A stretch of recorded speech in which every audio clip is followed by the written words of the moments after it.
బుచ్చిబాబు గారు ఇక్కడండి. సార్ అంటే నాకే కాదు, చాలామందికి థియేటర్ నుండి బయటకు వచ్చినాక వచ్చిన డౌట్ వచ్చింది. ఇప్పుడు బొమ్మన ఇరానీ గారు కదా అడుగుతారు పెద్ద ఎవరు అని, ఆయన స్టార్ట్ చేస్తాడు. ఆయన స్పోర్ట్స్ మినిస్ట్రీలో ఉన్నాడు, ఎప్పటి నుండో ఉన్నాడు. మరి ఈయనేమో ఏషియన్ ఇంటర్నేషనల్లో మెడల్ కొట్టాడు, ఆయనకు తెలియకపోవడం ఏంటి పెద్ద? అది నాకే కాదు, చాలా మందికి డౌట్ వచ్చింది. సూపర్కి వచ్చానండి. సార్ ఆయన జాబ్ 5 years 3 years ఉంటుంది అంతే అండి. ఒక ఒలింపిక్ చైర్మన్గా 3 years ఉంటుందండి. 3 yearsలో పాస్ట్లోంచి ఒక 1975 నుంచి ఉన్న స్పోర్ట్స్ మెన్స్ అందరూ అతనికి తెలియాల్సిన అవసరం లేదండి. నేను రీసెర్చ్ చేశానండి. అది రీసెర్చ్ చేసిన తర్వాత ఏంటంటే ఆయన పీరియడ్లో ఆయన ఉన్న టైంలో వచ్చిన వాళ్ళని రికగ్నైజ్ చేస్తామండి. ఈరోజు తెలంగాణలో కూడా చాలామంది అవార్డ్స్ వచ్చిన వాళ్ళు ఉన్నారండి. అంటే మొయ్యలేనని భారతీయ అవార్డులు వచ్చిన వాళ్ళు ఉన్నారండి. కానీ వాళ్ళు ఎవరికి తెలియదండి. అంటే స్పోర్ట్స్ మ్యాన్ అయినా సరే వాళ్ళకు కూడా వాళ్ళ జోనర్లో వాళ్ళ టైం లైన్లో ఉన్నప్పుడు వాళ్ళే తెలుస్తుంది తప్పండి, ప్రీవియస్ అంతా మనకు తెలియదండి. ఇప్పుడు మన భారత హాకీ జాతీయ క్రీడ కదండి, దాంట్లో మన కెప్టెన్ ఎవరంటే కూడా మన ఎవరికి తెలియదు. అలాంటి పొజిషన్లో ఉన్నాం సార్ మనం. థ్యాంక్ యూ అండి. Thank you.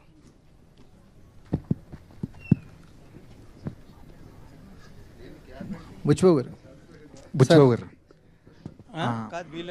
Hello sir Buchibabu garu, sir Charan గారికి ఒక మంచి మర్చిపోలేని కథ ఇచ్చారు, మర్చిపోలేని పాత్ర ఇచ్చారు. తర్వాత కూడా మీరు చరణ్ గారితోనే ఒక సినిమా చేస్తారని బయట ఒక ప్రచారం నడుస్తుంది. అందులో ఎంతవరకు నిజం ఉంది సార్? అది దేనికన్నా సమయం కాలమే నిర్ణయిస్తుందని నేను ఎప్పుడు సైలెంట్గా ఉంటానండి. సమయం వచ్చినప్పుడు అది వస్తుంది సార్ బయటికి. Thank you. అది జరగాలని కోరుకుంటున్నాను sir. Thank you. Anant Sriram garu, చాలా అరుదుగా వస్తుంది అన్ని రకాలైన పాటలు రాసే అవకాశం ఒక ఆల్బంలో చాలా అరుదుగా వస్తుంది. ఈ ఆల్బంలో కూడా మీరు అన్ని రకాలైన పాటలు రాసే అవకాశం వచ్చింది. ముఖ్యంగా ఐటమ్ సాంగ్ గురించి బయట రకరకాల చర్చ నడుస్తుంది.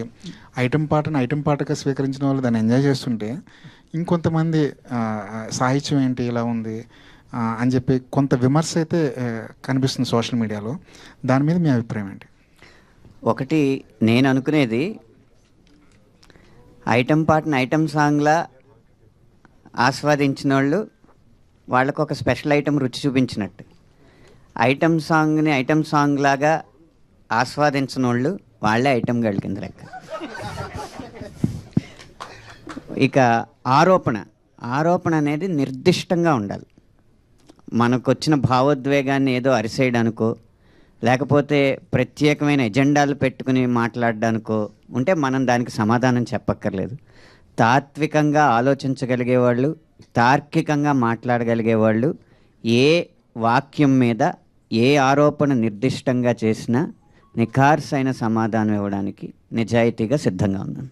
అనంత్ శ్రీరామ్ గారు, కామెంట్స్లో కూడా కొంచెం దొంగనా కొడుక లాంటి పదాలు కూడా మీ మీద వాడటం జరిగింది. ఏంటి అవన్నీ చూసారా? అవన్నీ దొంగనా కొడుక అనేది తిట్టుగా మీరు నమ్ముతున్నారా? తిట్టే కదా అది. సో దానికి సమాధానం ఏంటంటే, ఒక్కో తిట్టు ఒక్కొక్క బొట్టుగా హే దిద్దే టట్టు నేనొట్టు పెట్టనా నాకు ఏ రోజునో నీరాజనం పట్టేదా నిందా నా కట్టే కాలేలోగా అని ఈ పాటలో చరణమే సమాధానం.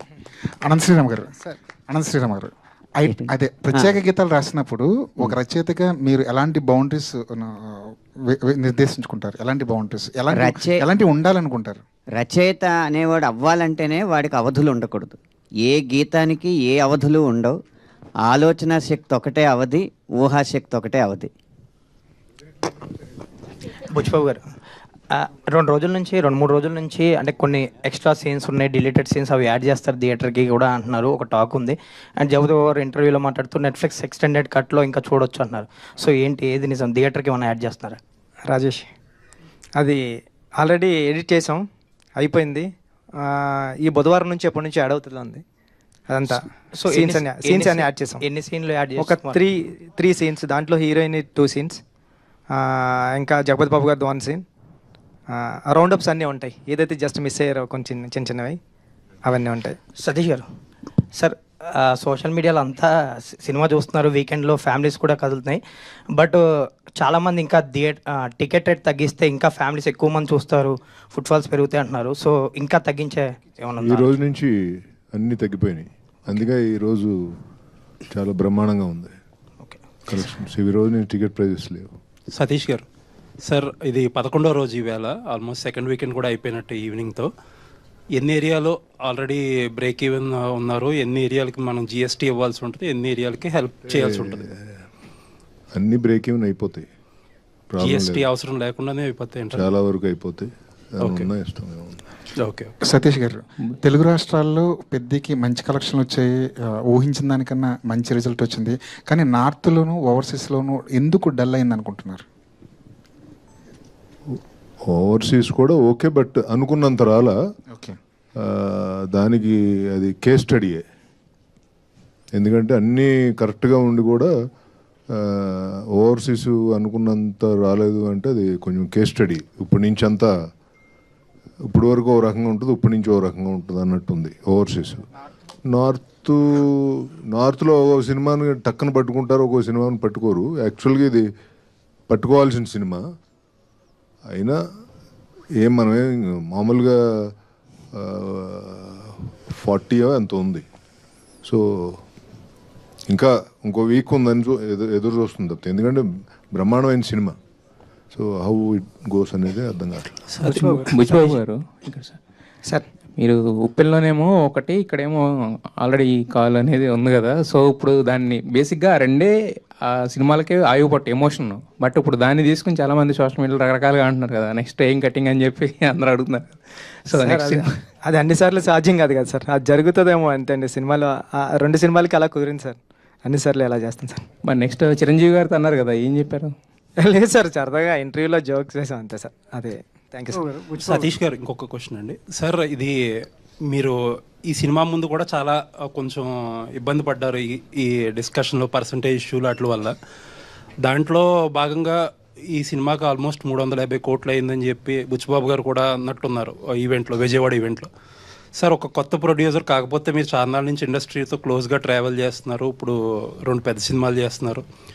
అంటే కాస్ట్ అనేది కంట్రోల్ చేయాలి, అలాగే ఆ కాస్ట్ కంట్రోల్ అయితేనే ఆడియన్స్కి అఫోర్డబుల్ ప్రైజెస్లో టికెట్ ప్రైజెస్ ఇవ్వగలం అనేది చాలా కాలంగా జరుగుతున్న డిస్కషన్. ప్రతి పెద్ద సినిమా వచ్చినప్పటికీ ఆడియన్స్ అలా పించి ఫీల్ అవుతున్నారు. ఎక్కడో అక్కడ ఆగాలి, ఈ కాస్ట్ అనేది పెరిగే కాస్ట్లు, మార్కెట్ అంతా మీకు తెలిసిందే ఎంత ఘోరంగా ఉందో మార్కెట్, ఎక్కడో అక్కడ తగ్గాలనే డిస్కషన్ జరుగుతుంది. ఒక నిర్మాతగా ఏంటి మీ ఉద్దేశం ఏంటి ఇందులో? మీరు చెప్పిన పాయింట్ కరెక్టే, కానీ మనమేమో తెలుగు ఇండస్ట్రీ నుంచి వరల్డ్ ఇండస్ట్రీని చూస్తున్నాం. అంటే పాన్ ఇండియా, పాన్ వరల్డ్కి వెళ్ళాలని మన ఇండస్ట్రీ చేసే ప్రయత్నం అది. ఆ ప్రయత్నంలో ఎప్పుడు సక్సెస్ అవుద్దో తెలియదు. అంటే కొన్ని సినిమాలు అవుతున్నాయి, కొన్ని సినిమాలు అవట్లా. సో అలాంటి సిచ్యువేషన్లో ఈ పెద్ద హీరో సినిమాలు ఉండేది సంవత్సరానికి 2-3 ఉంటాయి. సో దానికి కూడా మనం వారమో 10 రోజులు తెస్తాం, మళ్ళీ ఆ తర్వాత ఫ్రీ రన్నే ఉంటుంది. సో ఇది కొంచెం డిబేటబుల్ పాయింట్. ఇది ఆ సినిమాని ఖర్చు కంట్రోల్ ఎంతవరకు చేయగలం అంతే చేయగలం. అంటే మనకి ఇంత అద్భుతంగా కావాలన్నప్పుడు డబ్బు ఖర్చు పెట్టాల్సిందే. అంటే మెజారిటీ అంతా రెమ్యూనరేషన్లో, ఆర్టిస్టులు కూడా డైరెక్టర్ ప్రతి చిన్న క్యారెక్టర్కే ఒక నోటబుల్ యాక్టర్ ఉండాలి. అది చాలా తప్పండి, దాంట్లో చాలా తప్పు జనాల్లోకి తీసుకెళ్తున్నారు. రెమ్యూనరేషన్స్ అనేది అది 100% తప్పది. సో అదేం కాదు. అంటే పెద్ద మెజారిటీ 350లో ఎంత పర్సెంటేజ్ రెమ్యూనరేషన్ ఉండొచ్చు అండి, ఎంత పర్సెంటేజ్ మేకింగ్ ఉండొచ్చు? పర్సెంటేజ్ అడుగుతున్నా, లెక్కలు అడగట్ల. 60% సినిమా ఖర్చు అయింది, రెమ్యూనరేషన్లో 40% అయింది. ఇది కరెక్టు, బట్ అది నరేటివ్ ఏమో డిఫరెంట్గా వెళ్ళుద్ది. ఎందుకంటే మనం సినిమాని అందరం నమ్మి సినిమా మీద అవుట్ అండ్ అవుట్ ఖర్చు పెట్టుకుంటూ వెళ్ళాం. ఎందుకంటే ఇలా ఉండాలి, అలా ఉండాలి, ఇది మంచి సబ్జెక్టు, జనాల్లోకి తీసుకెళ్లాలంటే ఇలా ఉండాలి, ఇలా ఉండాలని మనం ఎక్కడ కాంప్రమైజ్ అవ్వకుండా ఖర్చు పెట్టాం. బుచ్చిబాబు గారు, నాది కూడా అదే రిలేటెడ్ ప్రశ్న సార్. ఇప్పుడు ఇందులో మీరు అంటే మీ గురుగారి సినిమా పుష్ప చూస్తే కనుక అందులో అందరూ చిత్తూరు యాక్సెంట్ మాట్లాడతారు, బాగా ఎమోషన్స్ బాగా క్యారీ అయ్యాయి. అందుకని ఇప్పుడు మీరు ఇందులో చూస్తే కనుక అన్నీ వేరే లాంగ్వేజ్ వాళ్ళనే పెట్టారు. మళ్ళీ విజయనగరం బ్యాక్డ్రాప్ అంటారు. నేను ఆ ప్రాంతం వాడిని, విజయనగరం ప్రాంతం వాడిని. సో నాకు తెలుసు అది లాంగ్వేజ్ డబ్బింగ్ మీరు చెప్పిస్తే ఎలా కనెక్ట్ అవుతాం అవదా. అంటే తెలుగు వాళ్ళు అంతమంది ఉంటుండగా ఎందుకు మీరు హిందీ వాళ్ళని అంత బొమ్మని రాని దివ్యేందు అంటే వాళ్ళు మంచి నటులు కాదని నేను అనట్లేదు. తెలుగు వాళ్ళకి ఆ లాంగ్వేజ్ అది కష్టం, ఆ ఎమోషన్ వాళ్ళు క్యారీ చేయడం చాలా కష్టం. అదే మీరు తెలుగు యాక్టర్లు ఇంతమంది ఉన్నారండి, మన నరేష్ ఉన్నారు, రావు రమేష్ ఉన్నారు, శ్రీకాంత్ ఉన్నాడు, శివాజీ ఉన్నాడు, నందు ఉన్నాడు, చాలామంది ఉన్నారు. మీ గురువుగారు మరి అట్లానే తెలుగు వాళ్ళందరినీ పెట్టి నార్త్లో కూడా పెద్ద హిట్ కొట్టారు. మరి మీరు ఎందుకు అందరినీ నాన్ లాంగ్వేజ్, ఇప్పుడు ఆ కోర్మయ్య అనే ఆయన కూడా మలయాళం వాడిని పెట్టారు మీరు. అవునండి. తెలుగు వాళ్ళని పెడితే లాంగ్వేజ్ క్యారీ అవుతుంది కదండి, మంచి ఎమోషన్ వస్తుందిగా మీకు. ఇంకా తెలుగులో ఇంకా బ్రహ్మాండంగా చేసేది, మీకు బడ్జెట్ కూడా తగ్గేది అప్పుడు. కాదు సార్ మీరు చెప్పింది. అంటే బొమ్మన్ ఇరానీ గారు అంటే నార్త్ నుంచి వచ్చిన అయినారు కాబట్టి బొమ్మన్ గారిని అది పెట్టాం సార్. ఇప్పుడు అందరూ అదే పాన్ ఇండియా అని అందరినీ తెచ్చేసుకుంటున్నారు. లేదండి, పాన్ ఇండియా కథకి ఆ క్యారెక్టర్ సూట్ అవుతుందని అలా ట్రై చేసింది తప్పండి. తెలుగు వాళ్ళు చాలా ఇప్పుడు మన ఎవరు రావు రమేష్ గారు తెలుగు, ఆయనకు ఒక సీన్ ఇచ్చారు మీరు. ఆల్రెడీ 2 సీన్లు ఇప్పుడు యాడ్ చేస్తున్నామండి. అందుకే మీరు చూడొచ్చు. అంటే ఇప్పుడు బయట టాక్ ఏంటంటే ఎస్వి రంగారావు గారు, నాగభూషణం గారు, రావు గోపాలరావు గారు లాంటి వాళ్ళు ఉన్నా ఇప్పుడు హిందీ యాక్టర్ల దగ్గర వీళ్ళని ఒక్కొక్క సీన్ నిలబెడతారని అంటున్నారు. అంటే జనరల్గా మన తెలుగు సినిమాలో తెలుగు వాళ్ళు అసలు చూడడం కష్టం అయిపోయింది కదండి. మీ గురువుగారి దగ్గర మరి అది నేర్చుకోలేదా? తప్పకుండా అండి, ఈసారి అలా పెడతానండి తెలుగులో. బుచ్చిబాబు గారు సార్ అందరూ మీ గురించి సినిమాలో అది తీసారు అని అంటున్నారు, కానీ నాకు ఒక మాట బాగా నచ్చిందండి. ఒక చిన్న కాంట్రవర్సీ వచ్చినప్పుడు యూజువల్లీ అండర్ ప్లే చేస్తే అందరూ మర్చిపోతారు అనే యాటిట్యూడ్ ఎక్కువ ఉంటుంది మన ఇండస్ట్రీలో. బట్ మీరు ఓన్ చేసుకుని దానికి అపాలజీ చెప్పారు కదా, అది నిజంగా చాలా బాగా నచ్చిందండి. చాలా తక్కువ మంది డైరెక్టర్లు అలా డేర్ చేస్తారు. Thank you sir. పైగా ఇష్యూ కూడా అలాంటిది. నాకైతే ఆ ఒక్కటే నచ్చలేదు సార్. Thank you sir. కారణం ఏంటంటే ఒక పాత్ర ఒకలాగా ప్రవర్తిస్తుంది అనేది అది దర్శకుడు ఊహ, ఆ ఊహతో చేసింది. అంటే ఇక్కడ ఇంగ్లీషు మాట్లాడగలిగినోడు గొప్పోడు, పిహెచ్డీలు పట్టభద్రులు వాళ్ళు ఆలోచన విధానమే సరైంది అన్నది ఎక్కువైపోవడం వల్ల ఎవరైతే సోషల్ మీడియాలో వోకల్గా ఉన్నారో, ఎవరైతే మాట్లాడి పదాలు గుమ్మనించి చేస్తున్నారో వాళ్ళ అభిప్రాయం రుద్దబడి ప్రభావితం అవడం తప్ప ఒక దర్శకుడికి ఒక పాత్ర ఇలా ప్రవర్తిస్తుంది అనే స్వేచ్ఛ కూడా ఇవ్వకపోతే మనం సృజనాత్మకతకి ఏం చేసినట్టు? ఇప్పుడు అంటే అదేంటది వైటల్ అట్రాక్షన్ లేకపోతే హార్మోనల్ రియాక్షన్స్ ఇలాంటి పెద్ద పెద్ద పదాలు వాడితేనేమో చాలా ఈస్థెటిక్గా తీసినట్టు ఆసమ్మ అంటారు. అదే ముట్టేస్తానని వాడి ట్రైబ్ భాష వాడి మాట్లాడితేనేమో ఇది వల్గారిటీ అంటారు, ఆబ్జెక్టిఫికేషన్ అంటారు. ఇవన్నీ చేస్తే ఇంక సృజనాత్మకతను తొక్కినట్టేనండి ఆ విషయంలో. బుచ్చిబాబు గారు ఎంతో సంస్కారంతో వారి మనోభావాలు దెబ్బతిన్నాయన్న ఉద్దేశంతోనో, లేకపోతే ఎవరిని బాధ పెట్టకూడదు, ప్రజాస్వామ్యం అంటే 49:51 కాదు 99:1 అయినా కూడా తప్పే అన్న ఉద్దేశంతో ఆయన సారీ చెప్పి ఉండొచ్చు. కానీ ఇలాగే జరుగుతూ ఉంటే తర్వాత డాక్యుమెంటరీలకు తప్ప ఇంకా కమర్షియల్ సినిమాల్లో గొప్ప పాయింట్ చెప్పలేం. లేదులేండి, అదే మీరన్న ఆ సంస్కారం ఏదైతే ఉందో దాన్నే అప్రిషియేట్ చేస్తున్నాను. నేనేమి వాళ్ళు కరెక్ట్ ఏం రాంగ్ అనే ఆ డిబేట్లో ఇది మామూలుగా అంటే హీరోయిన్ క్యారెక్టర్ చాలా సూపర్ క్యారెక్టర్ అండి. నేను రాసుకున్నది అయితే అది 2-3 సీన్లు లేకపోవడం వల్ల. అంటే నాకు ఎందుకు అనిపించింది అంటే రామ్ చరణ్ గారి క్యారెక్టర్ ఒక దాంట్లో ఇలా కమర్షియల్గా బిహేవ్ చేస్తారు, నెక్స్ట్ సీన్లోనే విలన్స్ ఏదో చేస్తుంటే అడ్డుకుంటారు. అండ్ సెకండ్ హాఫ్లో అమ్మాయికి ఏదైతే రీజన్ చెప్తాడో ఇమీడియట్గా అమ్మాయి రెస్పాండ్ అయిపోతుంది కదా, ప్రాబ్లీ ఏదో. అదే సార్ ఆ 2 సీన్లు అండి ఇప్పుడు యాడ్ చేసాం సార్. ఆ 2 సీన్లోనే ఆ 2 సీన్లు యాడ్ చేయడం. గారు కూడా వచ్చారు నిన్న, చూశారు, అన్న ఎంత బాగుంది కదా అన్నారండి. కొద్ది లెంత్ భయపడి తీసామని సార్. ఎక్కడ ఇట్లాంటి కామెంట్స్ ఇట్లాంటి విమర్శలు వచ్చినప్పుడు దాన్నే ఎక్కువగా మాట్లాడుకుంటున్నారు, కానీ మీరు చెప్పిన సబ్జెక్ట్ అనేది డీవియేట్ అయింది. సో క్రీడాకారుల కోసం తీసింది, దేశం క్రీడాకారులను ప్రోత్సహించాలి, ఒకప్పుడు ఇలా ఉండేది ఇప్పుడు మారింది అనే సబ్జెక్టు డైవర్ట్ అయిపోవడం ఒక దర్శకుడిగా మీకు ఎలాంటి ఫీల్ కలిగించింది? లోటు గురయ్యారు సార్ అంటే డైవర్ట్ అవుతున్నప్పుడు? సార్ అది మీరు అన్నట్టు అనంత్ శ్రీరామ్ గారు అన్నట్టు ఓన్లీ ఒక 5% 4% పీపుల్ మాట్లాడారు అంతే అండి. ఏదైతే మాట్లాడకూడదు ఆ పాయింట్ గురించి మాట్లాడారు అంతే తప్పండి. 95% పీపుల్ అయితే సినిమాలో ఉన్న కంటెంట్ని నేను బయటికి వెళ్తుంటే ఇప్పుడు చరణ్ గారు సూపర్ యాక్ట్ చేశారని, ఇలాంటి కథలు రావాలని ఏదైతే మేము నమ్మామో అదే నమ్మారండి. ఎడిటింగ్ రూమ్లో నేను చూసి సూపర్ సినిమా తీసేవరా బుచ్చి అని నేను ఏదైతే ఫీల్ అయ్యానో, నేను ఏ థియేటర్కి వెళ్ళినా సరే నాకు అలాంటి రియాక్షన్ ఉంది సార్. చిన్నదే ఇంకెక్కడన్నా ఉంటుందండి. ఒక పెళ్లి జరిగేటప్పుడు కూడా పెళ్లిలో కూడా అదేదో బాగోలేదంటాడండి ఆవిడ వచ్చి. ఆ చిన్నవి ఉంటాయండి, దాన్ని పట్టించుకుని ముందుకెళ్ళడం మనిషి పెద్దగాడి క్యారెక్టర్ సార్ నాది. పడిపోయినా సరే విలన్స్ ఉండరండి ఆడికి, వెనకాలకి వెళ్ళి చూడ్డు. విషయం చెప్పట్లేదు. నిన్న టీ తాగడానికి వెళ్ళినప్పుడు భర్తలతో సహా వచ్చిన కొంతమంది మహిళలు ఆయనతో ఏమన్నారు తెలుసా, మీరెందుకు సార్ సారీ చెప్పారు, మాకేమంత ఇబ్బంది అనిపించలేదు, మిగతా సినిమాలు అన్నిటికంటే కూడా చాలా పద్ధతిగానే ఉంది, మీరు అంత ఎందుకు స్పందించారు, అంత సారీ ఎందుకు చెప్పారు అని అడిగారండి మహిళలు. శశి గారు సార్ శశి ఈ సినిమా అంటే ఆంధ్రాలో చూసుకుంటే కనుక చాలా ఎక్సెప్షనల్ రెవెన్యూస్, అంటే ఊహించిన దానికన్నా ఎక్కువ చేసింది. బట్ నైజాం పరిస్థితి ఏంటి సార్, నైజాం ఎలా ఉంది, ఎంతవరకు అనుకుంటున్నారు? మీరు ఊహించిన దానికన్నా ఉందా, రీచ్ అయింది, ఇంకా ఎక్కువ ఉందా? సార్ సినిమా అంటే ఒక మంచి మోటివేషన్గా తీసిన సినిమా, ఈ జనరేషన్కి కరెక్ట్ నీడ్ ఉన్న సినిమా ఇదండి. సో ఖచ్చితంగా ఒక మంచి ఒక మోటివేషన్ సినిమా ఇంత కమర్షియల్గా పే చేయడం అనేది ఇంతవరకు హిస్టరీలో లేదండి. ఇదే ఫస్ట్ ఫిలిం. కానీ మనం అందరం ఏంటంటే మేజర్గా అంత ఈ రోజుల్లో మీరు చూస్తే మన కూడా వీడియోల్లో ఇన్స్టాలో చూపిస్తూ ఉన్నారు, ఒక పిల్లోడు పైనుంచి దూకేస్తున్నాడు, ఇంకోరు వచ్చి, అంటే ఆ వీడియోస్ అంతా చూస్తే భయంగా ఉంటుంది.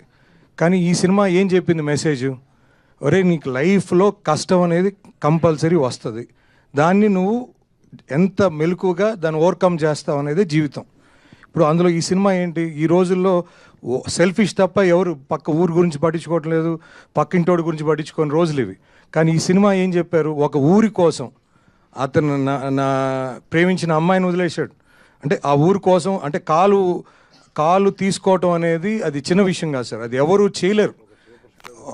అందులో ఒక రామ్ చరణ్ లాంటి వ్యక్తి ఈ స్టోరీ ఒప్పుకోవటం, ఎందుకు ఒప్పుకున్నాడు అంటే కూడా దీనివల్ల ఆ మెసేజ్ ఈ జనరేషన్కి వెళ్ళాలి, అది ఆయన చేస్తేనే, ఆయన చెప్తేనే జనాలకు వెళ్తుంది, అది ఈ సినిమా మోటివేషన్ అండి. సో ఖచ్చితంగా ఒక కమర్షియల్గా ఒక హీరో అంటే అన్ని రకాల కమర్షియల్ అనేది, ఇది కమర్షియల్ పెడుతూ ఒక మంచి సినిమా ఇది. సో ఖచ్చితంగా నేను ఫస్ట్లో చెప్పినట్టు సార్, ఈ సినిమా ఏదో మండేకి పడిపోయో లేకపోతే ట్యూస్డేకో ప్యాకప్ అయిపోయే సినిమా కాదు ఇది.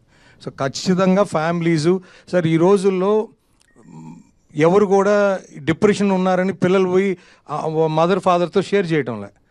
సో అందువల్ల ఈ అనర్థాలు అనేవి జరుగుతున్నాయి. కానీ ఈ ఖచ్చితంగా ప్రతి పేరెంట్, బిడ్డున్న ప్రతి తల్లిదండ్రులు ఈ సినిమా పిల్లల్ని తీసుకుపోయి చూపిస్తే ఈ cinema will be a big answer to every, అంటే ప్రతి ఒక్కరికి ఒక సొల్యూషన్ చూపించినట్టు పిల్లలకి.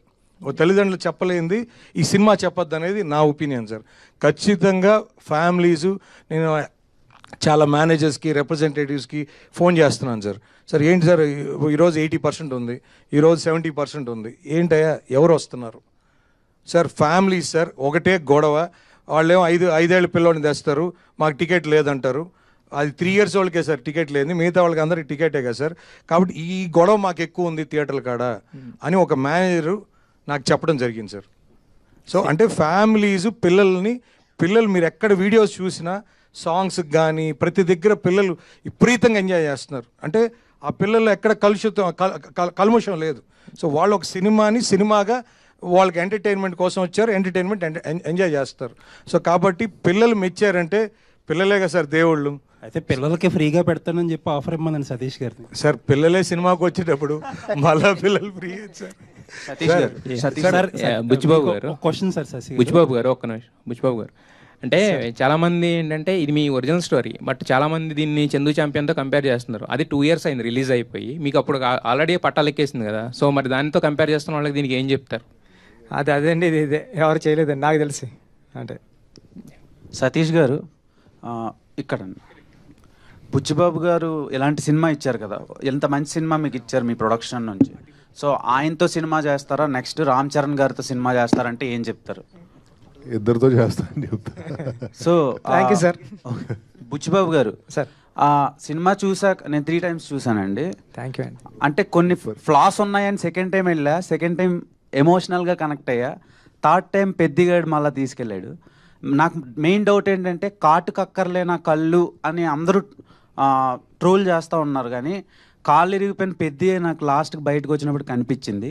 సో ఆ పర్టికులర్ ట్రోల్ మీద మీరు ఏం సమాధానం చెప్తారు? అండ్ రాంబుజ్జి క్యారెక్టర్, అప్పల్ సూరి, గౌర్ నాయుడు, పెద్ది, బొమ్మన ఇరానీ గారి క్యారెక్టర్, అందరికీ ప్రతి రోల్కి ఒక న్యాయం చేశారు. కానీ ఎండ్ ఆఫ్ ద డే మరి జాన్వీ కపూర్ సీన్లు కట్ అయినాయా, లేదంటే ఆమె క్యారెక్టరే అంత అని చాలామంది ఆడియన్స్ బయట నుంచి అంటున్నారు, బ్యాక్లాష్ వచ్చింది. సో ఆవిడ రెస్పాన్స్ ఏంటండి సినిమా మొత్తం అయిపోయిన తర్వాత? మీకు మీకు ఎలాంటి రెస్పాన్స్ వచ్చింది ఆమె నుంచి? సూపర్ అండి ఇది. అంటే జాన్వీ గారు చాలా బాగా చేశారండి. ఇంకొక 2-3 సీన్లు ఉంటాయి. ఆ సీన్లు అంటే నేను ఎలా రాసుకున్నాను అంటే అండి, క్యారెక్టరు ఒక అమ్మాయికి అంత రెబలిష్గా తిరిగిన అచ్చి అమ్మ లాంటి క్యారెక్టర్ కూడా, అంటే ఉప్పెన్లో మీరు బేబం క్యారెక్టర్ చూస్తే ఈరోజు ఇంత అలాగా ఈ క్యారెక్టర్ గురించి మాట్లాడుతున్నారు కదా, ఆ రోజు బేబం క్యారెక్టర్ చాలా సూపర్. అది అంటే ప్రేమ ఉంటే చాలు, నా పక్కన నా చేయి పట్టుకుంటే చాలు, నువ్వు నా మీద పడుకోవాల్సిన అవసరం లేదు, పక్కనే పడుకుంటే చాలు అని చెప్పిన డైరెక్టర్ రాసిన స్టోరీ అండి ఇది కూడా. అంటే నేను ఏం చెప్తున్నా అంటే అచ్చి అమ్మ కూడా ఎలాంటిదంటే రెబలిష్గా చూడడానికి మగరాయిల్లో ఉంటుంది, కానీ ఎవరో ఆ అమ్మాయిని నైట్ ఎఫెక్ట్లో నైట్ ఫైట్ టైంలో కట్ చేసిన తర్వాత ఆ అమ్మాయి చాలా సెన్సిబుల్ అయిపోయి హీరోయిన్ అయిపోయిన తర్వాత ఎవరో అలాంటి అమ్మాయి కూడా ఎవరో చీకట్లో ముద్దు పెట్టాడని హీరో తెలిసిన తర్వాత హీరోకి వచ్చి చీకట్లో ముద్దు పెట్టాడు ఆడిని తీసుకొచ్చి కొడతావా అంటే, హీరో ముద్దు పెట్టింది హీరో అని తెలిసిన తర్వాత ఆడు చచ్చాడో బతికాడో తెలీదు, అలాంటి తోడు కోసం మెల్లో తాళి కట్టేసుకున్న అమ్మాయి వాళ్ళ నాన్నతో ఏం చెప్తుంది, ఏ ఆడపిల్ల కన్నా పెళ్ళాడితే మొగుడేమో, అచ్చేమ్మకి ప్రేమిస్తే కూడా మొగుడేనా అని అంత రౌండ్ అప్ చేసి దాంట్లో ఒక 2 సీన్లు మిస్ అవ్వడం వల్ల అలా అనిపించింది సార్. అది ఇప్పుడు ఒక 2 సీన్స్ వచ్చేస్తున్నాయి బుధవారం నుంచి. అమ్మాయి క్యారెక్టర్ ఎలా ఎలివేట్ అవుతుందో చూద్దామండి. జాన్వీ గారికి థ్యాంక్ యూ. సోషల్ మీడియాలో ఇంకొకటి బాగా స్పెక్యులేట్ అవుతుంది, నెక్స్ట్ మీరు మహేష్ బాబు గారితో సినిమా అంటున్నారు, మైథలాజికల్ అంటున్నారు, దాని మీద ఒక చిన్న క్లారిటీ ఇస్తారా? ఏదైనా టైం సార్, అంటే పెద్దలందరూ ఉన్నారు కదండి, టైం నిర్ణయిస్తుందండి ఏదైనా. Thank you sir. Okay, Ram Charan గారిని ఇంత బాగా కష్టపెట్టినందుకు నిన్న చిరంజీవి గారు ఒక మాట అన్నారు కదా sir. So next cinema hero కూడా ఇలానే కష్టపెడతారా రామ్ చరణ్ గారిలానే? సార్ అంటే అది కథ తీసుకొస్తే జరుగుతుంది కదండి. ఈసారి నీకు మంచి మాట చెప్పదలుచుకోవడం లేదు సార్. ఈసారి అంతా ఫస్ట్ సీన్ నుంచి కమర్షియల్ అండి. అంటే ఉప్పెన కూడా మంచి మాట చెప్దాం, డైరెక్టర్ అంటే సినిమాతో పాటు ఎంటర్టైన్మెంట్తో పాటు ఏదో ఒకటి చెప్పాలి అన్నది నేను నమ్ముతానండి. అది కూడా ఇప్పుడు పెద్దలో కూడా సినిమాతో పాటు కమర్షియల్ అంగులతో పాటు ఒక మంచి మాట చెప్దాం, ఒక మంచి మెసేజ్ ఇద్దాం అని చెప్పే డైరెక్టర్లు కొద్దిమంది ఉంటారు కదండి, ఆ కొద్దిమందిలో నేను ఒక నేను ఫీల్ అవుతూ ఉంటానండి. ఈసారి అంతా కమర్షియల్ అండి. ఓకే, అనంత్ శ్రీరామ్ గారు సార్, చాలా రోజుల తర్వాత మ్యూజిక్ కాకుండా లిరిక్స్కి ఇంపార్టెన్స్ ఇస్తున్నారు సార్ ఈ సినిమాలో వచ్చే మోటివేషనల్ సాంగ్ నుంచి. అది మన తెలుగు ప్రజలకి ధన్యవాదాలు చెప్పాలి. సో నా క్వశ్చన్ ఏంటంటే, అపార్ట్ ఫ్రమ్ పద్ది మొన్న మిమ్మల్ని భూమిలో కప్పెట్టేశారు అనిల్ రావుపూడి గారు. సో అదేంటి సార్, కింద ఏమైనా జరిగిందా, లేదంటే ఎలా రాయించుకున్నారు సాంగ్స్, ఎంతవరకు వచ్చింది, దాని గురించి ఏమైనా? ఎవరైనా సరే నాకు అనవసరం, రచయితలు మాత్రం విత్తనాలు లాంటారండి, పాతి పెట్టినా కూడా మహావృక్షమై సో వేవేల ఫలాలను మీకు వసుకుతాయి. ఎంత టైం సార్ పాతి పెట్టి ఉంచారు మిమ్మల్ని? 1.5 గంట సార్. అంటున్నారా? ఓకే సార్, ఈ సినిమాలో సాంగ్స్ బాగున్నాయి, waiting for that film also. ప్రతి సినిమాకి అలాగే ప్రయత్నం చేస్తాను. All the best. Buchibabu garu sir. Buchibabu garu sir, నేను అందామనుకున్న మాట మీరు చెప్పారు ఫ్లోలో, బట్ అచ్చేయమ్మ క్యారెక్టర్ ఎంత ట్రోల్ అయినా, దాని మీద ఎంత విమర్శ వచ్చినా, యాజ్ అ కన్విక్షన్ ఉన్న డైరెక్టర్గా ఒక భారతీయ సంప్రదాయ మహిళ ఏం చేయాలన్నది క్లైమాక్స్లో అద్భుతమైన ఆర్క్ కట్ చేశారు మీరు. దానికి నేను మిమ్మల్ని మనస్ఫూర్తిగా అభినందిస్తున్నాను sir. Thank you sir. Thank you sir. And ఆ క్యారెక్టరు ఎలాంటి ఎవల్యూషన్ను, ఒక హీరో తాలూకా కష్టాన్ని, స్ట్రగుల్ని అర్థం చేసుకుని తను ఎదిగే దిశలో తనని ప్రేమించిన ఒక వ్యక్తిగా, త్రికరణ శుద్ధిగా ప్రేమించిన వ్యక్తిగా ఆ అమ్మాయిలోని అమ్మాయి పరివర్తన చూపించారు మీరు. Extraordinary hats off to you అండి. In all the virtual and eternal standards of Indian women. ఒకటి తర్వాత సునీల్ గవాస్కర్కి మీరు కరెక్ట్ ట్రిబ్యూట్ ఇచ్చారు సార్ ఈ సినిమా ద్వారా. అదేంటంటే ఆయన ఒక మాట అన్నాడు, మనకి ఇండియాలో ఫాస్ట్ బౌలర్స్ లేరు, మనకి అంత స్టామినా లేదు వరల్డ్ బౌలర్స్తో కాంపీట్ చేయడానికి, అందుకని సెంట్రల్ ఇండియాలో ట్రైబల్ రేస్ నుంచి కొంతమందిని తీసుకొచ్చి వాళ్ళని కనుక ట్రైన్ చేస్తే వాళ్ళు ఎక్స్ట్రీమ్ పేస్ బౌలర్స్ అవుతారు అని చెప్పి ఎప్పుడో సునీల్ గవాస్కర్ ఒకసారి స్టేట్మెంట్ ఇచ్చాడు. మీరు దానికి కరెక్ట్గా ఒక ట్రిబ్యూట్ లాగా సినిమా తీశారండి. It's a fantastic work you have done against all the criticism you were cornered with. Thank you very much, and I appreciate the producer Satish Gar also, and మన అనంత శ్రీరామ్ గారు అద్భుతమైన పాటలు రాశారు. Fantastic fantastic. Thank you sir. మీరు చెప్పింది correct point sir. మీరు cricket ఆడుంటారు, మీరు వేరే గేమ్స్ ఆడుంటారు, మన అందరూ ఊళ్ళో ఆడుంటాం. మన క్లాస్మేట్స్ కానీ మన ఫ్రెండ్స్ కానీ మన ఊర్లో ఉన్న కుర్రాడు కానీ ఇదేటర్ బాబు ఎంత సూపర్ ఆడుతున్నాడు, ఈడు నేషనల్కి వెళ్తే కొట్టేస్తాడరా, లేకపోతే క్రికెట్ అండర్ 19కి వెళ్తే సూపర్ ఆడేస్తాడరా అని మనం ఫీల్ అయిన వాళ్ళమే కదా సార్.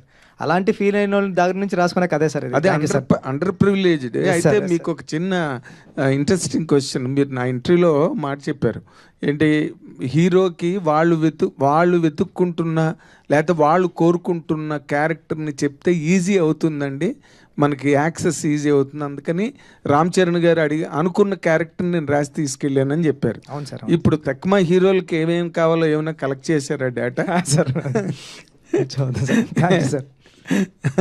ఏదైనా సరే you have hit the bulls I as I expected always right from the beginning. నేను సతీష్ గారితో మొదటి నుంచే చెప్పాను, it is going to cross all the borders. Fantastic fantastic. Buchibabu garu, thank you sir. First of all congratulation sir మీకు. Sir thank you sir. Sir biggest compliment మీకు ఎవరి నుంచి వచ్చింది? బాగా ఎమోషనల్గా ఫీల్ అయ్యారా మీరు? ఆ కాంప్లిమెంట్ ఏంటి, ఎవరి నుంచి వచ్చింది? నేను మొన్న రిలీజ్ అయిన 4th డేని కార్లో వెళ్తున్నాను సార్. నేను ఇన్నోవాలో వెళ్తూ ఉంటే ఒక ఆటో డ్రైవర్ ఆయనని వాళ్ళ మదర్ అంటే వెనకాల కూర్చున్నారు, కారుకి ఫాలో అయిపోతున్నారు, అని హార్న్ కొట్టుకుంటూ వచ్చేస్తున్నారు. ఎవర్రా బాబు ఇప్పుడు హార్న్ కొడుతున్నారంటే ఇలా క్రాస్గా అడ్డుగా వచ్చి వాళ్ళ మదర్ ఇద్దరు దిగారండి. దిగి బాబు మంచి సినిమా తీసావు, చాలా గుర్తుండిపోయింది, నేను 25 సంవత్సరాల తర్వాత సినిమాకి వెళ్ళాను బాబు, నా కొడుకు తీసుకెళ్ళాడు, ఇప్పుడు ఆటోలోంచి వస్తున్నాం, అందుకే నువ్వు కనిపించబోతులేక మాకు ఏం చేయాలో తెలియలేదు, అందుకే మేము ఆగిపోయామంటే థ్యాంక్ యూ అండి, థ్యాంక్ యూ. ఇది చాలా సూపర్ మెమరీ కింద ఉండిపోయింది సార్ నాకు లైఫ్లో. చాలా అనుకున్నాను sir. Thank you sir.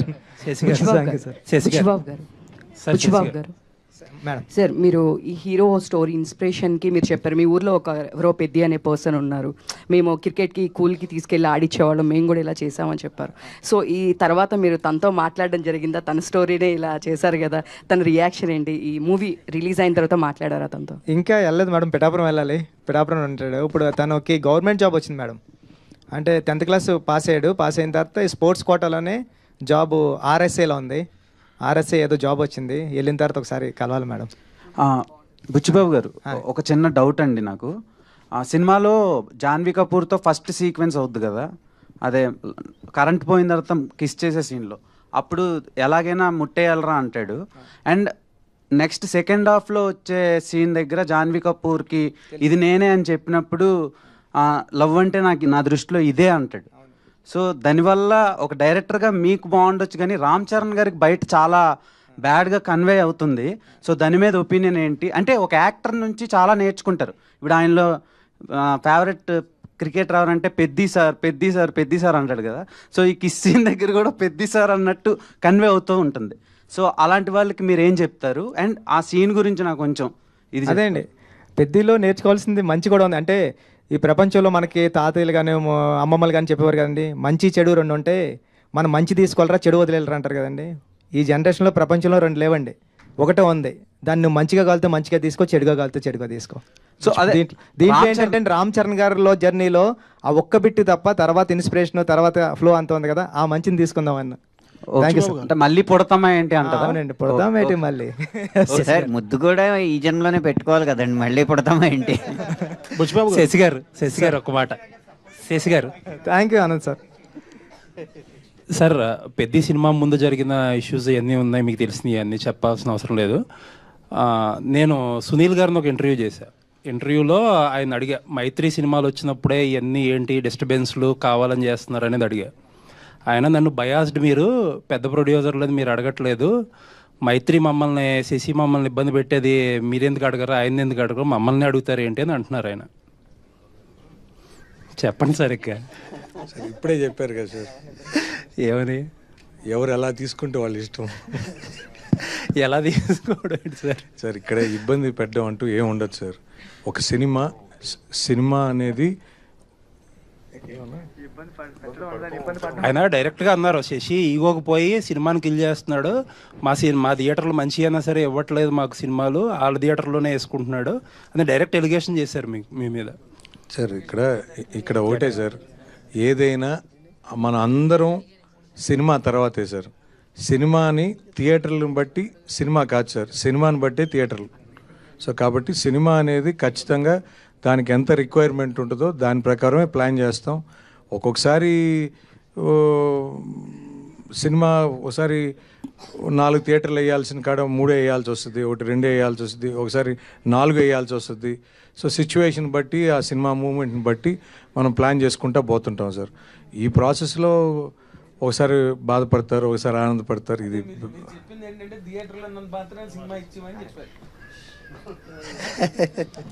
Sir అనేది నా ఉద్దేశం కాదు సార్. సార్ సినిమా ఖచ్చితంగా ఆ థియేటరు ఆ సిచ్యువేషన్ బట్టి మనం ప్లాన్ చేస్తాం సార్. అంటే ఇక్కడ సినిమాని బతికించుకోవడం ఇంపార్టెంట్ సార్, సినిమాని కాపాడుకోవడం ఇంపార్టెంట్ సార్. సినిమాని మనం కాపాడుకుంటే సినిమా మనని కాపాడుతుంది అనేది నా feeling sir. So Buchibabu garu sir, అంటే సుకుమార్ గారి మూవీస్లో ఆర్టిస్టుల పర్ఫార్మెన్స్ అనేది ఎక్స్టెండెడ్ అంటే ఎన్హాన్స్ అవుతూ ఉంటుంది. ఇప్పుడు మీరు ఉప్పెన చూసుకున్న ఇప్పుడు రామ్ చరణ్ గారు, అంటే ఒక సినిమా గురించి భిన్నాభిప్రాయాలు ఉండొచ్చు, కానీ రామ్ చరణ్ పర్ఫార్మెన్స్ గురించి మాత్రం అందరికీ ఏకాభిప్రాయం ఉంది. అంటే హీ డిజర్వ్ నేషనల్ అవార్డు అనేది స్టార్టింగ్ నుంచి, అంటే ప్రివ్యూస్ పడిన దగ్గర నుంచి వినిపిస్తుంది. ఆ టాక్ ఇంకా పెరుగుతుంది. పర్ఫార్మెన్స్ వైజ్లో ఒక పీక్స్ ఇప్పటి వరకు రామ్ చరణ్ గారు చేసిన క్యారెక్టర్లో పెద్ద పీక్స్ అంటున్నారు కదా, దీన్ని అచీవ్ చేయడానికి యాజ్ ఎ డైరెక్టర్గా మీరు తీసుకున్న శ్రద్ధ సార్? నిజంగా చెప్తున్నా, చరణ్ సార్ ఈరోజు ఎరక్కొట్టేశారు అంటున్నారు అందరూనే, దాంట్లో తిరగలేదండి. అంత బాగా చేశారు. నేను చరణ్ సార్ అంత అలా చేయడానికి నేను ఏం చేయలేదు సార్, ఆయనతో కలిపి రోజు భోజనం చేశాను అంతే అండి. నిజంగా సార్ ఇప్పుడు భోజనం చేసేటప్పుడు నెక్స్ట్ సార్ సీన్ ఏంటంటే, పెద్దగాడు ఎలా చేస్తుంటాడంటే, పెద్దగాడు ఎలా ఉంటాడంటే, ఇంతే అండి. అవునా, ఈ మాత్రం క్లూ సెలరైపోతాను నేను అనేవారండి. ఇది ఇస్తే చాలు కదా నాకు అంటే, సార్ అది కాదు ఇప్పుడు అంటే ఇది అని ఇంకటే నాకు అర్థమైంది, నువ్వు అక్కడే ఉండు, మోనిటర్ దగ్గర ఉండు, నేను చేసి చూపిస్తాను అనేవారండి. నేను వెళ్ళడానికి అంటే ఫస్ట్ టేక్లో ఏదో చిన్న తేడా ఉందనుకోండి, అది కరెక్షన్ చెప్పడానికి సార్ దగ్గరికి వెళ్ళడానికి ట్రై చేస్తుంటే చరణ్ సార్ అక్కడే ఆగు, ఇప్పుడు చూడు అనేవారండి. చూస్తే నిజంగా ఇదండి, అలా అంటే చూస్తే అదే అండి, అదే పర్ఫార్మెన్స్. అస్సలు చాలా అలవోకగా చేసేస్తున్నారండి ఆయన నెక్స్ట్ లెవెల్కి వెళ్ళిపోయారు పర్ఫార్మెన్స్లో. అంటే మానిటర్ దగ్గరకు వచ్చింది ఇదేంటి చరణ్ సారేనా అనిపిస్తుంది అండి, అలా వెళ్ళిపోయారు ఆయన. అంటే అలా మెచ్యూరిటీ లెవెల్స్ కానివ్వండి. ఇప్పుడు చాలా వైట్ పేపర్లో వస్తారండి, వైట్ పేపర్లో సార్ ఎలా చేస్తున్నారంటే, నువ్వేం చెప్తున్నావు నాకు గుర్తుండదు, నేను వైట్ పేపర్లో వస్తాను, నువ్వు చెప్పింది నేను చేసిపోతాను అంతే అండి. అంతే తప్ప దీనికోసం అసలు ప్రాక్టీస్ చేయడం కానివ్వండి, సీన్ పేపర్ ముందు పంపడం కానివ్వండి ఏమీ లేవు సార్. సీన్ పేపర్ ముందు పంపిన ఆయన చదవరండి. వచ్చావా అని చెప్పొకసారి అంటాను, చెప్పొకసారి అంటే ఫస్ట్నే క్యారవాన్లోకి వెళ్ళినప్పుడు ఆయన కాఫీ తాగుతూ ఉంటారని, డార్లింగ్ చెప్పు డార్లింగ్ ఏంటి అంటారండి. సార్ ఇది అన్నావు అనుకో, అవునా ఓకే అయితేని నడిపోదాం, రెడీనా కనుక్కో అంటారని, ఫోన్లో కనుక్కొని రెడీనా అంటే రెడీ అంటారు, రెడీ అంటే వచ్చేస్తారు. అంత ఈజీగా సార్. అందరూ అంటే నేను అనుకున్నా సార్, అంటే అవును సూపర్ చేశారంటే ఇంత ఈజీగా చేస్తే సూపర్ చేశారన్నారు, ఇంకా సూపర్ చేస్తే ఎలా చేస్తారు? అనంత శ్రీరామ్ గారు, అనంత శ్రీరామ్ ఇందాక మీరు రాగానే మనం మాట్లాడుకున్నాం, ఆ తర్వాత మీరు మీదకి వెళ్ళిపోయారు. అదే వారానికి 1000 ఆ సాంగ్, అది ఏంటండి అది వారానికి 1000 అంటే ఏం వెయ్యాలి, ఏమి హాయిస్తుంది, ఏంటది అసలు ఏం రాశారు మీరు, మాకేమర్థం అవుతుంది, మేము ఎలా అర్థం చేసుకోవాలి? అదే ఇందులో నేను మాట్లాడబోయే కొన్ని పదజాలాలు నాగేంద్ర కుమార్ గారికి బాగా అర్థం అవుతాయి. సార్ నాగేంద్ర కుమార్ గారు సరదాగా అందరికీ అర్థమయ్యేలా చెప్పడానికి, పాట చూశారు కదా మీరు, పాటలో నృత్యం కనిపించిందా మైథునం కనిపించిందా? నృత్యం కనిపించింది. నృత్యం అనేది ఒక కళారూపం సార్. వారానికి గనక 1000 దాస్తే ఈ ఎంటర్టైన్మెంట్కి 4000 టికెట్. అక్కడ కనిపించింది నృత్యమే. మైథునంగా భావించిన వాళ్ళు వాళ్ళ ప్రవృత్తి అది అయ్యి ఉన్నట్టు నాకు తెలియదు. మరి నేను అనుకున్న 1000 ఏంటో తెలుసా? చప్పట్లే. వారానికి 1000 చప్పట్లు దాచుకుని నెలకోసారి వచ్చి 4000 చప్పట్లు కొట్టండి నృత్యానికి. బుచ్చిబాబు గారు అంటే నాగేంద్రకి ఎలా అర్థమవుతుంది అనుకుంటున్నారు మీరు? అంటే ఆయన మైక్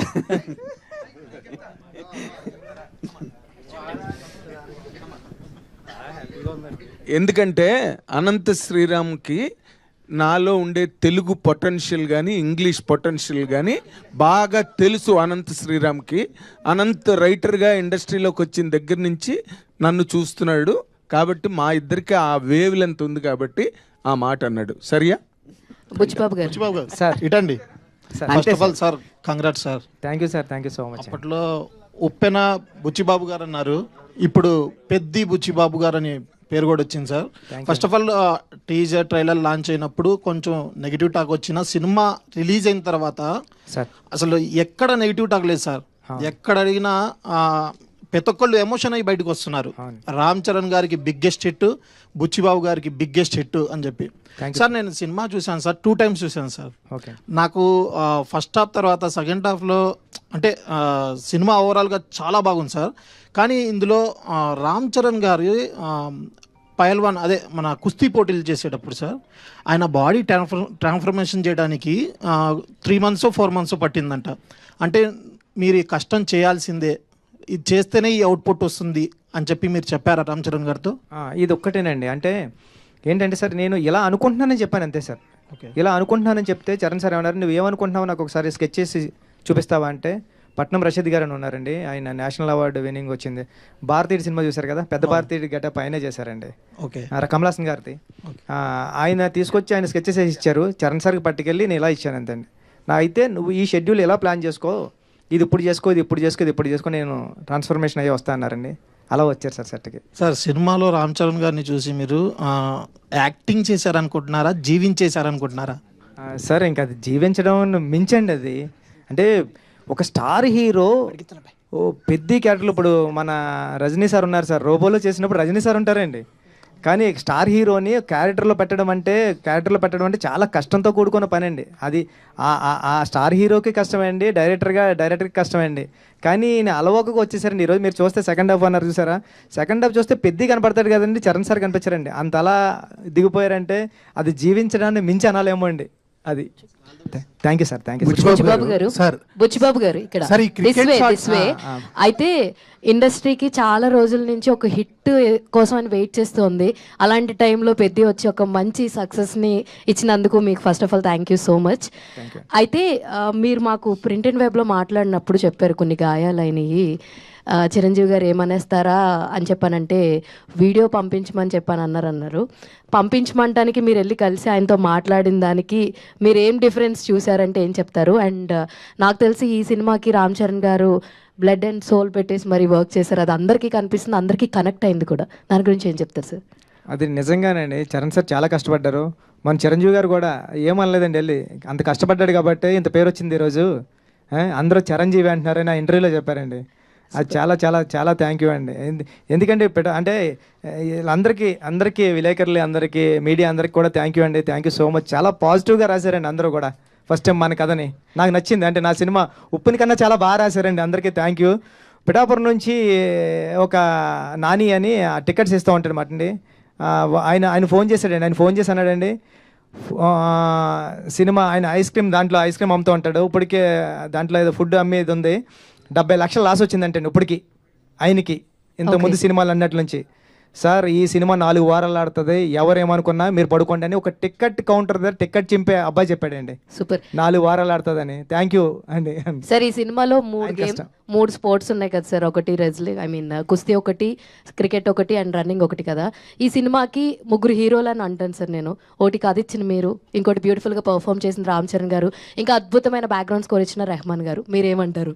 నిజం సార్, అంటే నేను పక్కన పెట్టాను కదండి, మా 3వ హీరో సతీష్ గారండి. 4వ కనిపించిన 4వ సింహం సతీష్ గారండి. అంటే ఈ సినిమా నమ్మడం అంటే అంత ఈజీ కాదండి, మీరు అందరూ నమ్మారు. ఫస్ట్ మేమందరం ఇప్పుడు చరణ్ సార్ నేను ఏదో ఆగతాయితనంగా ఒక కథ రాసేస్తానండి, ఇలా ఉంటుందని. దాంట్లో కమర్షియల్ ఎలిమెంట్స్ పెట్టడానికి చాలా ట్రై చేశాను. చరణ్ సార్ కూడా దాన్ని నమ్మారు, సతీష్ గారు కూడా దాన్ని నమ్మి ప్రొడక్షన్ వాల్యూస్ అలాగే ఇచ్చారంటే అది మామూలు విషయం కాదండి. మేము ఏదైతే నమ్మామో అది ప్రేక్షకులు కూడా నమ్మారండి. ఇప్పుడు నేను వెళ్తుంటే ఫ్యామిలీస్ అందరూ కూడా చాలా ఏజ్డ్ ఉంటున్నారండి, మెట్లు కూడా ఎక్కలేకపోతున్నారు. వాళ్ళు కూడా వచ్చి సినిమా చూసి, నేను స్క్రీన్ వైపే చూస్తున్నా ఏం చేస్తారని, ఆ స్క్రీన్ వైపు కదండి, ఆపోజిట్ మీడియా అది ఆడియన్స్ వైపే చూస్తా ఉన్నా, ఇలా కళ్ళు తుడుచుకుంటున్నారు, అన్ని చూస్తున్నారు, అంటే చాలరా అనుకున్నా సార్. సార్ మీరు కొన్ని విజువల్స్ కవర్ చేయలేదు కానీ వీల్ చైర్తో సినిమాకి వచ్చి చూసిన వాళ్ళు ఉన్నారు, అండ్ వేరే అదర్ కంట్రీస్ నుంచి వచ్చి సినిమాని ఒక 10 సార్లు చూసిన ఆడియన్స్ని కూడా మేము చూడడం జరిగిందనమాట. That all happens for Peddi. Thank you అండి, thank you sir. Final question sir, క్రికెట్లో హెలికాప్టర్ షాట్స్ చూసాము, స్కై షాట్స్ చూసాం, హార్దిక్ పాండ్యా షాట్స్ చూసాం. మీరు మాత్రం ఈ పెద్ద షాట్స్ అనేది చాలా బాగున్నాయి సార్. అలా ఎక్కడ కనిపెట్టారు ఆ షాట్స్? ఒకవేళ ఐపీఎల్ ముందు కనుక వచ్చి ఉంటే ఈ షాట్స్ బాగా ఇంకా వైరల్ అయ్యేవి అని. కొన్ని ఐపీఎల్లో తీసుకున్నామండి, కొన్ని రూరల్ ఏరియాలో కుర్రలు ఆడతారు కదండి, ఎందుకంటే కట్స్ బాల్కి అయితే తగులుతుందండి, అది దెబ్బ తగులుతుంది కాబట్టి కొద్దిగా కేర్ఫుల్గా ఆడాలి. కార్క్ బాల్ కంటే పర్లేదు, ఇష్టం వచ్చినట్టు కొట్టచ్చు, అంత దెబ్బ తగిలినా గట్టిగా తగలదు కాబట్టి అండి. సార్ ఆ కాలువ తగ్గుతుందండి. బుచ్చిబాబు గారు సార్ ఇక్కడ సార్ సినిమా అంతా ఒక ఎత్తు అంటే క్లైమాక్స్ వరకు వచ్చేసరికి చరణ్ గారు లాంటి ఒక మాస్ హీరోని తీసుకున్నప్పుడు ఆయనకి చాలా ఎక్స్పెక్టేషన్స్ ఉంటాయి. సో అలాంటి ఆయనకి క్లైమాక్స్ చెప్పినప్పుడు ఆయన రియాక్షన్ ఏంటి సార్? లైక్ ఎంటైర్ చరణ్ గారు కావచ్చు, లేకపోతే మీ మూవీ టీం అందరికి. సార్ క్లైమాక్స్ ఇప్పుడైతే ఆడియన్స్ ఏదైతే రియాక్షన్ ఇస్తున్నారో అదే రియాక్షన్ వచ్చిందండి. చరణ్ గారు లేచి హగ్ చేసుకున్నారు, సూపర్ ఫిల్మ్ చేస్తున్నాం మనం అంటే. ఒక కమర్షియల్ ఫిల్మ్ ఆడియన్స్ కూడా మారిపోయాడండి. ఇప్పుడు రెగ్యులర్గా ఒక ఐటెం చెప్తుంటే ఆయన కూడా అంత తీసుకోవడం లేదు. ఒక వెరైటీ చెప్పడం, ఒక కమర్షియల్ ఎలిమెంట్లో కూడా ఒక మెసేజ్ ఇవ్వడం. ఇది 10 సంవత్సరాల క్రితం వచ్చి ఉంటే ఆడియన్స్ ఎలాంటి ఇట్టిచ్చేవాడో నాకు తెలియదు కానండి. ఇప్పుడు ఆడియన్స్ అయితే చాలా మంచివాళ్ళు. ఇలాంటి మెసేజ్ ఉన్న సినిమాని ఆదరించారంటే మామూలు విషయం కాదండి. Thank you so much. Yeah mic ఇవ్వండి. మీరు నా ఇంటర్వ్యూలోనే ఒక మాట చెప్పారు ఏంటంటే, అదే నేను thumbnail కూడా పెట్టా, సురేఖ్ గారు చూసి ఎలా ఫీల్ అవుతారు అని చెప్పి నా వైఫ్ భయపడుతుందండి అని చెప్పారు మీరు. నిజంగా ఆ సీన్స్ చూసిన తర్వాత సురేఖ గారు మీతో what she has expressed are what she shared with you అండి, ఆ emotional scenes about the whole film? అప్పటికే నేను తిరుపతిలో ఉన్నానండి. సినిమా ప్రీమియర్స్ పడినప్పుడు నేను తిరుపతిలో ఉన్నానండి. మా గురువు గారు సుకుమార్ గారు వెళ్ళిపోయారండి అక్కడికి, చరణ్ గారి దగ్గరికి. సురేఖ గారు అయితే సుక్కు సార్ని పట్టుకొని చరణ్ గారిని పట్టుకొని ఏం సినిమా తీసావు అని ఊగిపోయారంటండి. ఒక 1 hour వదలలేదంటండి చరణ్ సార్ని పట్టుకొని. నాకేమో సుష్మిత గారు కాల్ చేశారండి, ఆమె ఏడుస్తూ కాల్ చేశారండి. ఏడ్చేస్తుంటే మేడం నేను ఫ్లైట్లో ఉన్నా, ఫ్లైట్ టేకప్ అవుతుంది, నేను తర్వాత చేస్తానని. వెంటనే నేను అప్పుడు 11:30 అయిందండి, నేను తిరుపతి నుంచి రాబోతులకి హైదరాబాద్.